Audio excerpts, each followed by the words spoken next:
So, as coaches in this new evolving evolution, who are the influences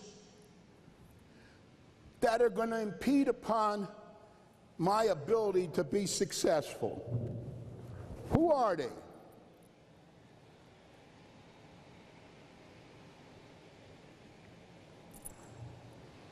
Take the president for the NBA guys and switch it around to the owner. These are the pressure points for you as a coach. These are the pressure points for you as a leader. Most of these people here, directly or indirectly, have an effect on your success and your ability to do your job. Whether you want to admit it or not, they do.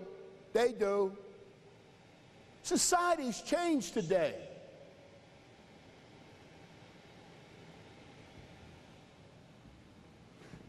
All of these, I wrote this down. 95% of Division I basketball programs were designed for a different era. Most coaches have not evolved their basketball program's culture accordingly. Most of these programs were designed for the 80s and the 90s. But times have changed. Your number one mission should be to connect with this group, number one. Number two, to try to secure allies in this group, to get as many people there as allies as you can. When I took the global job at Nike, I went into an empty office with a yellow pad that they said was my office, and I sat behind the desk. I closed the door, and I started thinking to myself, if I'm going to be successful in this job, who are the people that I'm going to need to be successful on this campus? And so I started writing down people that had a hand in my destiny. And then I started to make some columns there, and I put down relationships, and I started asking, what kind of relationship do I have with this person? Do I need to start to secure these people as allies? These people have their hands on the steering wheel of my career. There's people that have the hands on the steering wheel of your career, whether you like it or not. And so I got to have a relationship with them. I got to make them allies for me. And I wrote this down. At the end of the day, if you don't buy, if they don't buy you and don't buy your act, you're in trouble.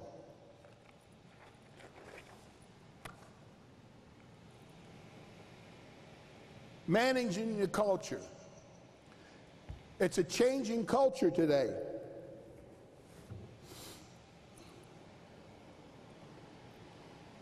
It's perhaps the most significant cultural change America's seen since the Industrial Revolution. And I say that advisedly. I thought about it.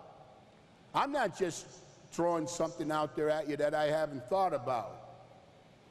We are now in the information age. Probably the two most important commodities in America today are money and information. If you've got information, you can make lots of money. And if you got money, you can buy a lot of information. But we live in the information age. I have this somewhere else, but I'm going to use it now. Every day, we've got to use the day and the environment as our classroom. We've got to be learning something new. We've got to read more.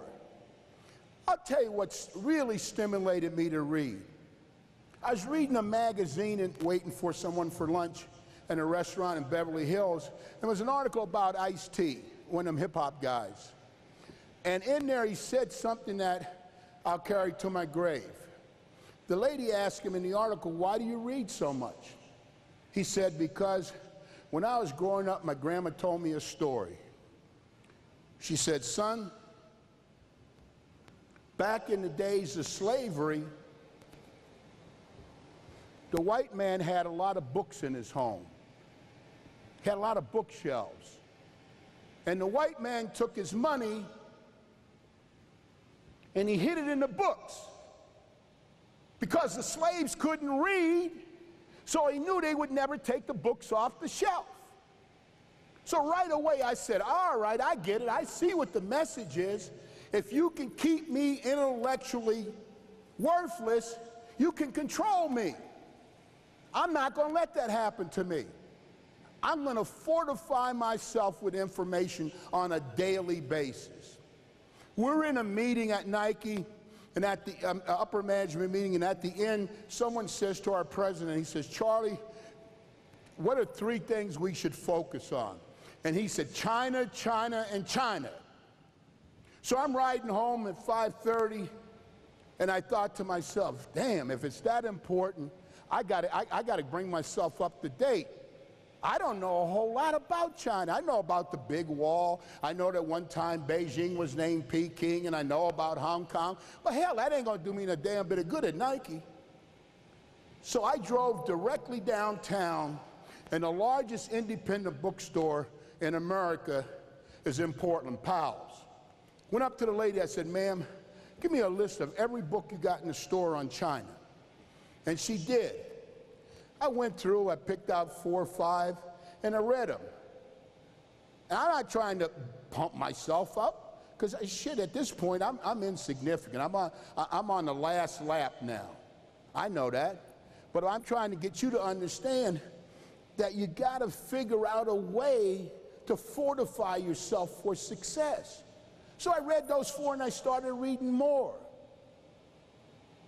And then I read interesting stuff. 6 of the 10 largest cities in America are in China. The fastest growing middle class in the world are Chinese. They have 16,000 billionaires in China. Now, goddamn, I know that surprises you, because y'all think all they do is screw around with rice. And I don't mean that racist. I went over there in '78 with Bill Foster and Eddie Sutton. We were the first group Nike sent over there.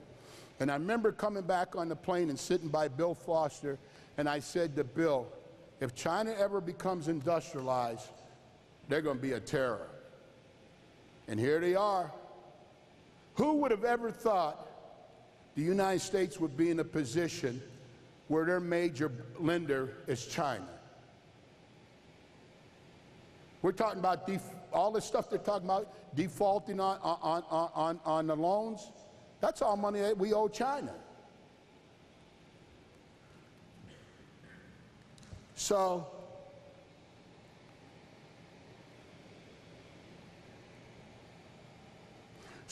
we got to manage cultural change. These are, you look at these things, one and done. It's basketball's new phenomenon. It's a headache for the NBA in most cases. Yeah, they come in with talent, but goddamn, kid comes to Eric or Terry, he's 18 years old, one and done. For the first time in his life, he enters an environment that he's not prepared for. The previous 18 years, someone told him what time to sit down to eat, what time to get up in the morning, what time to go to bed, what time to be in class, what time to do this, what time to do that. And all of a sudden, for the first time in his life, here he is in the NBA and no structure. He's got all this free time that he never had before. And he's got all this money that he never had before. And he's got all these people that are going to try to tell him how to use that time and money.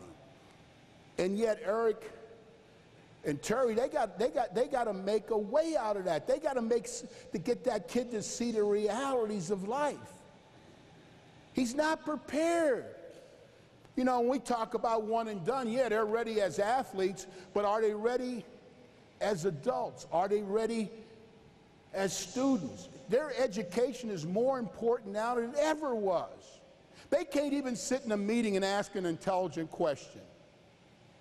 They now have people walk into their life that was never there before, and they manage their money.